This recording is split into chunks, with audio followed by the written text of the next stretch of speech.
اعوذ باللہ من الشیطان الرجیم بسم اللہ الرحمن الرحیم واتخذ اللہ ابراہیم خلیلا صدق اللہ العظیم وصدق رسولہ النبی الکریم ان اللہ وملائکتہ یصلون علی النبی یا ایہا الذین آمنوا صلوا علیہ وسلموا تسلیما اللہم صل علی سیدنا و مولانا محمد معدن الجود والکرم وآلہ وبارک وسلم۔ تمام تعریفیں حمد و ثنا اللہ تعالیٰ جل مجدہ الکریم کے لیے۔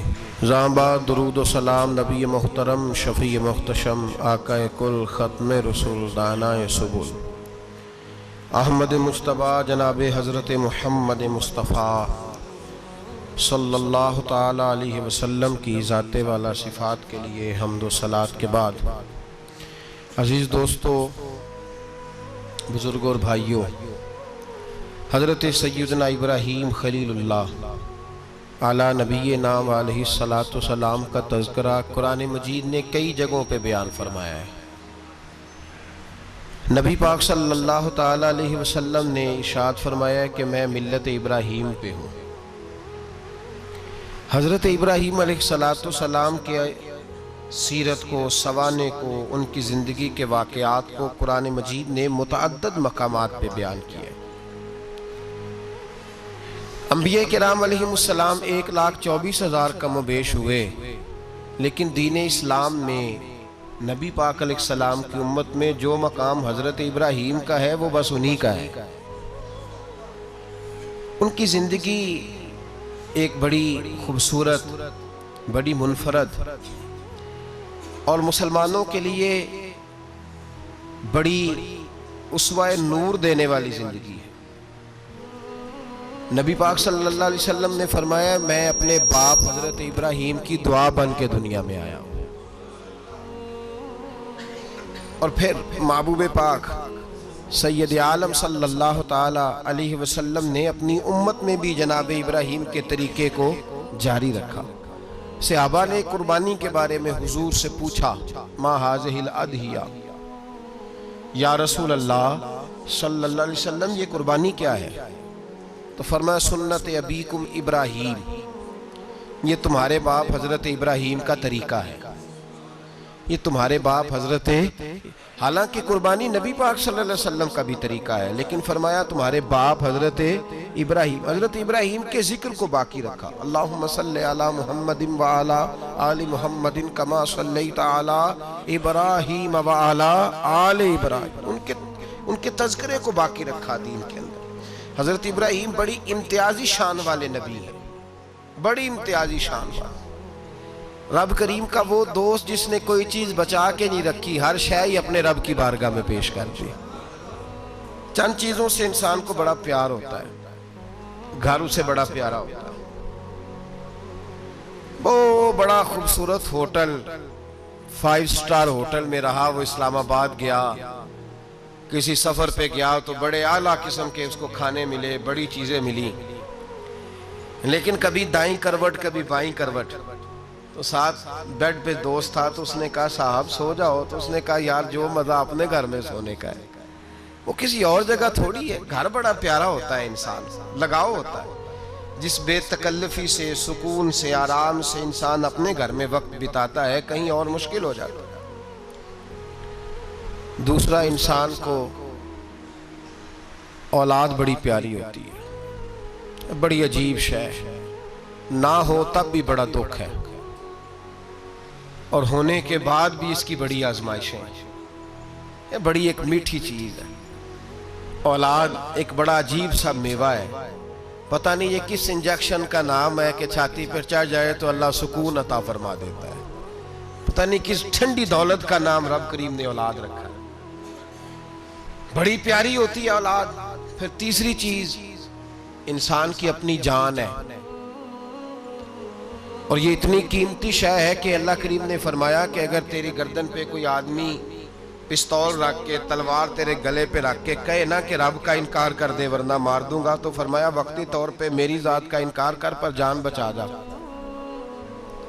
اگر تو مرنے کے قریب ہو گیا ہے اور حرام شے کھائے بغیر تو بچ نہیں سکتا، مر جائے گا، تو فرمایا چل تو اس طرح کر، حرام کھا کے جان بچا، پر جان بچانا فرض ہے، ضروری ہے۔ وطن بڑا پیارا، اولاد بڑی پیاری، جان بڑی پیاری، پر حضرت ابراہیم سے رب کریم نے فرمایا چل ابراہیم کوئی چیز دے، تو کہا یا اللہ تینوں ہی تیرے نام پہ قربان کرتا ہوں، تیری ہوئی ساری، ہر شے تیری۔ حضرت ابراہیم نے دین کے لیے، آپ شہر بابل کے قریب پیدا ہوئے تھے، وہاں سے مصر آئے، مصر سے فلسطین آئے، اور فلسطین سے آ کر کے کعبہ آباد فرمایا۔ زندگی سفروں میں گزری، سفر ایک تکلیف والی چیز ہے، پر حضرت ابراہیم نے وطن چھوڑ دیا، گھر چھوڑ دیا۔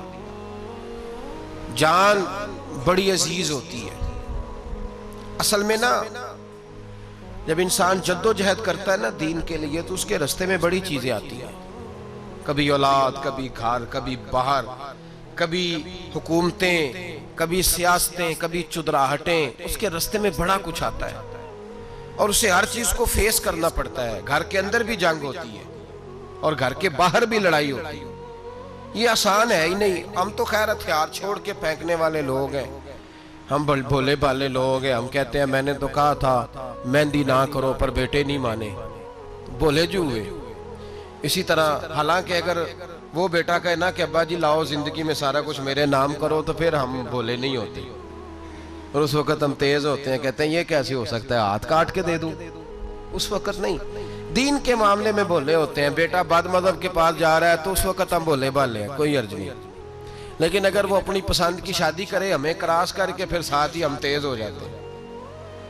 تو حضرت ابراہیم نے جب دین کے لیے نکلے تو جد و جہد کی، گھر کے اندر بھی گھر کے باہر بھی۔ آپ کے والد کا نام طارق ہے، وہ توحید پرست تھے، ایماندار تھے، پرہیزگار تھے۔ آپ کے چچا کا نام آزر ہے، وہ بت پرست تھے، بت بیچا کرتے تھے۔ حضرت سیدنا ابراہیم علیہ السلام جب میدان عمل میں نکلے تو حضرت ابراہیم علیہ السلام نے اپنے گھر سے جہاد شروع کیا، لڑنا پڑا۔ گھر کے اصولوں سے چچا نے جو رواج بنائے ہوئے تھے اس رواج سے ٹکرائے، فرمایا میں اپنے گھر کے اندر یہ بت پرستی نہیں ہونے دیں گا۔ چچا کو ایک دفعہ نہیں بار بار 100 دفعہ سمجھایا۔ آپ کا چچا بت بنا کے بیچا کرتا تھا۔ حضرت ابراہیم علیہ السلام تھوڑے بڑے ہوئے تو کہنے لگا کہ چلو میرے ساتھ، تم بھی بت بیچنے ہیں، ہمارا کاروبار ہے۔ حضرت ابراہیم ساتھ نکلے تو بت پکڑا ہے، گندے پانی کے اندر اس بت کو ڈبوتے ہیں، کہتے ہیں کسی نے خریدنا تو خرید لو، نہ یہ نفع دے سکتا ہے نہ نقصان دے سکتا ہے، جو اپنا آپ نہیں بچا سکتا تمہیں کیا بچائے گا، خریدنا ہے تو خرید لو۔ چچا کہنے لگا تو کاروبار چمکا رہا ہے کہ تباہ کر رہا ہے۔ گھر میں بڑے معاملات خراب ہوئے، جھگڑے ہوئے، لیکن حضرت ابراہیم علیہ السلام ایک منٹ کے لیے بھی اپنے گھر کے اندر بھی کمپرومائز کرنے کو تیار۔ یہ تھوڑا مشکل میں نے پہلو چھیڑ دیا ہے، یہ تھوڑا مشکل پہلو چھیڑ دیا ہے۔ بڑا سمجھدار آدمی ہے پر بیوی سے پردہ نہیں کرا سکتا، سیانہ ہے، پنچایت کا بندہ ہے، جو اس سے آپ کہیں گے وہ بات یہ سنائے گا، لیکن کہتا ہے نہیں جی میں نے کوشش کر لی ہے۔ کس قسم کی کوشش ہے صاحب، کیسے ہو گیا؟ حضرت ابراہیم علیہ السلام نے گھر کے اندر سے فرمایا نہیں کرنے دوں گا، گھر کے اندر بھی ٹکرائے، فرمایا تم جو بھی ہو پاش پاش کیا چچا کے اصولوں کو، اور باہر جب نکلے تو صرف علاقے کے چیئرمین سے نہیں ٹکرائے، ایم پی ایم این اے وزیر مشیر سے نہیں ٹکرائے، سپر پاور نمرود دنیا کا واحد حکمران تھا اس وقت، دوسرا کوئی حکمران ہی نہیں تھا، اکیلے حکمران سے جا کر ٹکرائے، کوئی ساتھ فوج نہیں تھی، کوئی ساتھ ان کے طاقت بظاہر دنیا داری کی کوئی نہیں تھی، پر حضرت ابراہیم جا کے ٹکرائے، اور میرے رسول پاک صلی اللہ علیہ وسلم نے سند بیان کی، فرمایا افضل الجہاد کلمۃ الحق عند سلطان الجابر، فرمایا سب سے افضل جہاد یہ ہے کہ تو ظالم بادشاہ کے سامنے کھڑے ہو کے حق بات بیان کر دے، یہ سب سے بڑا جہاد ہے، یہ سب سے افضل الجہاد کلمۃ الحق عند سلطان الجابر، سب سے بڑا جہاد ہے۔ حضرت ابراہیم کھڑے ہو گئے، سپر پاور سے ٹکرائے۔ یہاں ہم لوگ حکمتوں کا شکار ہیں، دیکھیں گے، کریں گے، سوچیں گے، اور مولوی صاحب کو ویسے کہتے ہیں آپ پرہیز کریں سیاسی باتوں سے. بھئی اللہ کے ہر نبی نے جا کے وقت کے ظالم حکمران کو لتاڑا ہے, للکارا ہے. یہ تو مشن انبیاء ہے. حضرت سیدنا ابراہیم علیہ السلام نے اس کو جا کے کہا کہ تو جھوٹ بولتا ہے, تو جھوٹا ہے, تو خدائی کا دعویٰ کرتا ہے, تو بہت بڑا ظالم ہے. اور قرآن مجید نے اس ساری بات کو بیان فرمایا. حضرت ابراہیم علیہ السلام سے کہنے لگا میں رب ہوں. تو آپ نے فرمایا میرا رب تو وہ ہے جو زندہ کرتا اور مارتا ہے. تو پھر آپ حق بات بیان کریں گے تو اللہ مارے گا کہ بندہ مارے گا؟ کچھ بھی نہیں ہوتا, کیونکہ زندگی موت کس کے ہاتھ میں ہے؟ اللہ کے ہاتھ میں. زندگی موت اللہ, کچھ بھی نہیں ہوتا. انسان صحیح سمت کا تعین کرے اور صحیح چلے. حضرت علی شیر خدا سے کسی نے کہا تھا کہ آپ کے بڑی دشمنی ہے, کوئی محافظ رکھ لے. آپ فرمانے لگے موت خود بہت بڑی محافظ ہے, وقت سے پہلے آتی ہی نہیں. بڑی محافظ ہے, وقت سے پہلے. علامہ نورانی رحمت اللہ تعالیٰ علیہ کراچی جیسے شہر میں رہا کرتے تھے, جہاں گام گام پہ خطرہ تھا. لوگوں نے کہا حضرت اتنے بڑے لیڈر ہو, آپ کی جماعت کی 62 سیٹیں ہوئی قومی اسمبلی میں, ایک ایسا وقت بھی آیا تو کوئی ایک آدمی بندوق والا. آپ فرمانے لگے مجھے ضرورت ہی نہیں, اس لیے کہ جس خدا رسول کے لیے میں نکلا ہوں وہ خود ہی حفاظت کرنے والے ہیں, ضرورت نہیں ان چیزوں. تو بھائی حضرت ابراہیم ٹکرائے اور آپ کا انداز کیا ہے؟ جا کے کہا کہ تو نہیں, خدا وہ ہے جو زندہ کرتا. اور اس نے ایک بیوقوفوں جیسی دلیل دی. ایک آدمی کو کل پھانسی دینی تھی تو اس کو بلایا, کہنے لگا تجھے کب پھانسی ہے؟ اس نے کہا کل. کہنے لگا جا تجھے آزاد کیا, زندگی دی, اس کو چھٹی دے دی. ایک عام آدمی بیچارہ بیٹھا تھا, اس کو پکڑ کے نا کہنے لگا اس کی گردن اڑا دو. کہنے لگا دیکھ لو میں بھی زندہ کرتا اور مارتا ہوں, وہ جو کل مرنے والا تھا میں نے زندہ کر دیا ہے, اور جس کو پتہ ہی نہیں تھا کہ میں نے مرنا ہے اسے پکڑ کے میں نے مار دیا ہے. یہ بیوقوفوں جیسی دلیل ہے. حضرت سیدنا ابراہیم علیہ السلام چاہتے تو اسی وقت دلیل توڑ دیتے کہ تو کیا بیوقوفوں جیسی بات کر رہا ہے, اگر تو زندگی دیتا ہے تو مرے ہوئے میں جان ڈال کے دے جس کو تو نے مارا ہے. لیکن حضرت ابراہیم نے دیکھا کہ بیوقوف ہے, بیوقوفوں سے بحث نہیں ہوتی, دلیل بدل لی جاتی ہے, ان کی عقل کے مطابق بات کی جاتی ہے. حضرت ابراہیم فرمانے لگے میرا رب وہ ہے جو سورج مشرق سے نکالتا ہے اور مغرب میں غروب کرتا ہے. تو اگر رب ہے تو تو مغرب سے نکال کے مشرق میں غروب کر. فبہت الذی کفر, کافر لاجواب ہو گیا, اس کے پاس اس چیز کا کوئی جواب نہیں تھا. علامہ اسماعیل حقی نے خوبصورت فکرہ لکھا ہے, خوبصورت جان ڈال دی ایک جملہ کہہ کے. حضرت سیدنا علامہ اسماعیل حقی رحمت اللہ علیہ فرمانے لگے چونکہ نمرود بیوقوفوں جیسی باتیں کر رہا تھا, اگر وہ یہ کہہ دیتا نا کہ میں سورج کو نکالتا ہوں مشرق سے, میں غروب کرتا ہوں معاذ اللہ مغرب میں میں نکالتا ہوں, تو آپ اپنے رب سے کہیے کہ وہ مغرب سے نکال کے مشرق میں غروب کرے. علامہ اسماعیل حقی فرماتے ہیں رب کریم کی آواز قدرت تھی, مالک حضرت ابراہیم علیہ السلام کے اس, اگر وہ کہہ دیتا اور حضرت ابراہیم دعا کر دیتے تو رب کریم نے فرشتوں کو تیار بٹھایا ہوا تھا. فرمایا اگر یہ کہہ دے میرے خلیل سے کہ سورج مغرب سے نکال کے مشرق میں غروب کرنا ہے تو تیار رہنا, جس طرح خلیل کہیں گے ویسے ہی کر دیں گے. واتخذ اللہ ابراہیم خلیلا, ابراہیم ہمارا دوست جو ہوا, جیسے کہے گا ویسے کر دیں گے. حضرت سیدنا ابراہیم علیہ السلام کی باتوں کا جب جواب نہ دے سکا, دلیل نہیں بندہ دیتا, پھر لڑائی کرتا ہے, پھر جھوٹے موٹے اعتراض کرتا ہے. دلیل ختم ہوتی ہے تو لوگ ذاتیات پہ اترتے ہیں, کہتے ہیں یہ کھانستا صحیح نہیں, دیکھتا صحیح نہیں. دلیل ختم, اب ذاتیات پہ اترے, کہنے لگے مجھے پتہ چلا ہے کہ یہ فلانی جگہ گیا تھا تو وہاں جا کے اس نے اس طرح کیا. پھر لوگ ذاتیات پہ اترتے ہیں, جب دلیل کا جواب دلیل سے نہیں دے پاتے پھر ذاتیات پر اتر کر حملے کرتے ہیں. حضرت ابراہیم کے دلائل کا جواب نمرود نہ دے سکا تو کہنے لگا کہ اس کو آگ میں ڈال دو. قوم گئی ہوئی تھی ساری, آپ نے بات سنی ہوئی ہے, میں نے صرف اشارہ دینا ہے, میلے پہ. تو حضرت سیدنا ابراہیم علیہ السلام نے سارے بت توڑ دیے, کلاڑا بڑے بت کی گردن پہ رکھا. واپس آئے, کہنے لگے بت کس نے توڑے ہیں؟ تو فرمایا اس سے پوچھ لو جس کی گردن پہ کلاڑا ہے. کہنے لگے یہ تو بول ہی نہیں سکتا. تو فرمانے لگے بڑے بیوقوف ہو, جو بولتا ہی نہیں, سنتا ہی نہیں, اپنا آپ نہیں بچا سکتا, اس کی پوجا کرتے ہو. کہنے لگے پکڑو, دلیلیں ختم ہو گئی, اس کو آگ میں ڈالو.